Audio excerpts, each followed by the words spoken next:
বর্তমান বিশ্বের সবচেয়ে দামি কোচ এখন ব্রাজিলের কার্লো আনচেলত্তি।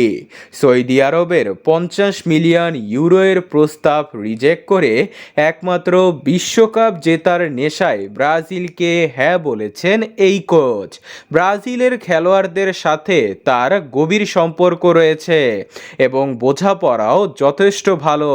তাই ইকুয়েডর ও প্যারাগুয়ের বিপক্ষে ম্যাচকে সামনে রেখে খুবই শক্তিশালী দল সাজাচ্ছে এই কোচ। আনচেলত্তির কাছে তারকার অভাব নেই। আছে বিশ্বসেরা গোলকিপার অ্যালিসন বেকার, আছে বার্সার পোস্টার বয় রাফিনহা ও ভিনিসিয়াস জুনিয়র সহ একাধিক তরুণ ও অভিজ্ঞ খেলোয়াড়রা। আবার তার পুরনো শিষ্য ক্যাসামিরোকেও দলে ডাকছেন, কারণ ইকুয়েডরের ফিজিক্যাল খেলা ব্রাজিলকে বিপদে ফেলতে পারে। তবে ক্যাসামিরোকে পাওয়া গেলেও হলুদ কার্ড খাওয়ার কারণে দলে থাকবেন না রাফিনহা। তার সাথে পাবেন না গাব্রিয়াল মেগালেসকে, যিনি ইনজুরিতে পড়েছেন। তবে তারপরেও অপশনের অভাব নেই আনচেলত্তির কাছে।